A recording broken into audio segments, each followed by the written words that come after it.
सुप्रभात विद्यार्थियों, और आप सभी कैसे हो। मैं आपकी हिंदी की अध्यापिका सोनी।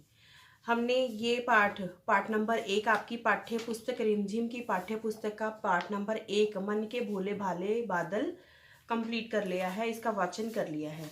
आज हम इसका अभ्यास करेंगे बुक एक्सरसाइज। ठीक है, देखिए सबसे पहले प्रश्न है तुम्हारी समझ से।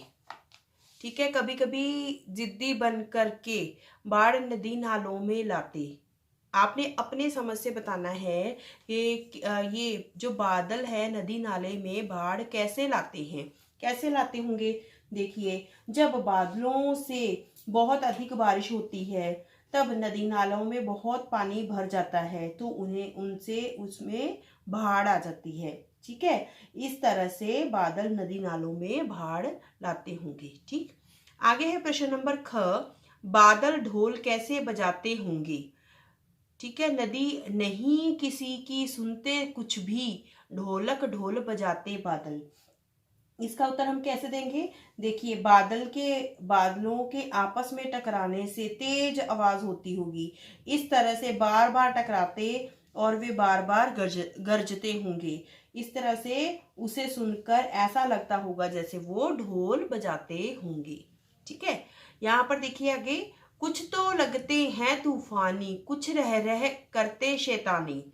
ठीक है, बादल कैसी शैतानियां करते होंगे। हाँ जी, आप बताइए कैसी करते होंगे। बादल कभी तेज आंधी और बारिश करते होंगे, तो कभी रुक जाते होंगे, कभी आपस में टकरा कर चमकते गरजते होंगे, तो कभी जिससे कि नदी नालों में बाढ़ कर देते होंगे। इस तरह से बादल तरह तरह की शैतानियां करते होंगे। आगे है नेक्स्ट, देखिए कौन कैसा। जैसे कैसा कैसा यहाँ पर इसकी विशेषता बतानी है। विशेषण जो होता है उसमें बताते हैं हम कैसा और कितना। ऐसे ही हमने बताना है जो दिए हुए शब्द हैं इनके जैसा, ये कि इनका क्या विशेषता है और उस विशेषता किसमें है, वो वाली विशेषता किसमें है। ठीक है, इनकी उसकी तरह से कौन लगता है। जैसे सूरज सी चमकीली, सूरज की विशेषता क्या हुई, चमकीली। क्या होती है, थाली। ठीक है, चंदा सा गोरा, चंदा सा कहते हैं ना, चंदा सा गोरा मुखड़ा। हाथी, मुखड़ा होता है फेस को बोलते हैं। हाथी सा भारी भरकम, क्या हुआ, आदमी। जोकर सा मोटी नाक वाला, क्या होती है जोकर की, मोटी नाक होती है।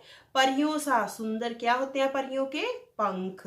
गुब्बारों सा फूला, क्या होता है, पेट। ढोलक सा बजता है, क्या, डिब्बा। ठीक है, ये यहाँ पर हमारी कंप्लीट हुई ये वाला पेज। अब नेक्स्ट चलते हैं, तूफान क्या होते हैं। कविता से आगे देखते हैं तूफान क्या होते हैं, हमने अब ये जानना है। ठीक है, और बादलों को तूफानी क्यों कहा गया है। यहाँ पर बारिश के साथ जब तेज वाली हवा चलती है तो तूफान कहते हैं। बादल ही तेज आंधी और बारिश लाते हैं, इसीलिए उन्हें तूफानी कहा जाता है। ठीक है, साल के किन किन महीनों में ज्यादा बादल होते हैं। हाँ जी, जून और जुलाई में ज्यादा बादल होते हैं, इनको मानसून भी कहते हैं। ठीक है, कविता में काले बादल की बात की गई है। क्या बादल सचमुच काले होते हैं, सचमुच काले होते हैं क्या। कुछ बादल काले दिखाई देते हैं तो कुछ भूरे सफेद रंग के, लेकिन बादल सचमुच में काले नहीं होते। वे तो पानी की भाप से बनी बूंदों से भर जाते हैं, इसलिए बने होते हैं, इसलिए वो काले दिखाई देते हैं। ठीक है, कक्षा में बातचीत करो और बताओ कि बादल किन किन रंगों के होते हैं।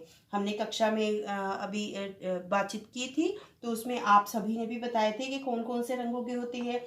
वैसे बादल जो है काले, भूरे, सफेद रंग के होते हैं।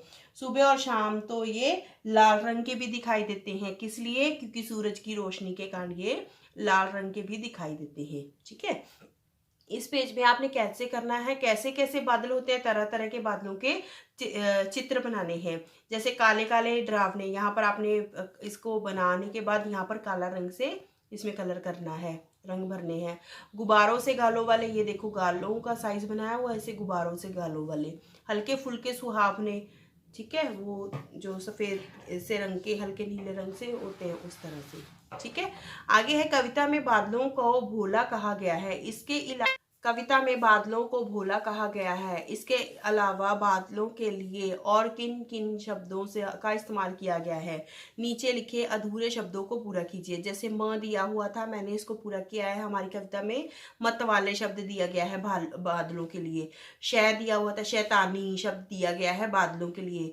जी, जिद्दी दिया गया है बादलों के लिए शब्द, और तूफानी शब्द दिया गया है बादलों के लिए कविता में। ठीक है, आगे बारिश की आवाजें। कुछ अपने थैलों से चुपके झरझर झर बरसाते पानी, पानी के बरसाने की आवाज है झरझर झर। पानी के बरसने की कुछ और आवाजें लिखो। जैसे पानी जब बरसता है हम क्या कह सकते हैं, उसकी आवाज कैसे सुनाई देती है? जैसे टप टप टप, टिप टिप टिप, छम छम छम, छप छप छप, छर छर छर छर, और रिमझिम रिमझिम। इस तरह से लगती है ना आवाजें। देखिए कैसे कैसे पेड़, बादलों की तरह पेड़ भी अलग अलग आकार के होते हैं। कोई बरगद का सा फैला हुआ होता है और कोई नारियल के पेड़ जैसा ऊंचा होता है सीधा। आपने आसपास अलग अलग तरह के पेड़ों को देखो, तुम्हें उसमें कौन कौन से आकार दिखाई देते हैं, और क्या करना है आपको, सब सब मिलकर पेड़ों का एक और कविता भी बनाओगे।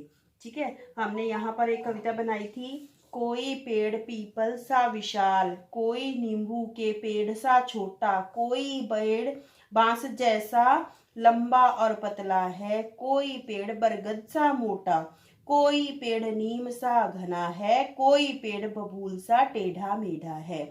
ठीक है, ये कविता हमने इसके लिए तैयार की थी। आपकी पाठ्य पुस्तक का अभ्यास जो है, ये बुक एक्सरसाइज जो है वो भी कंप्लीट हो गई है। इसको आपने याद करना है और अपनी रिमझिम की किताब में लिखना है।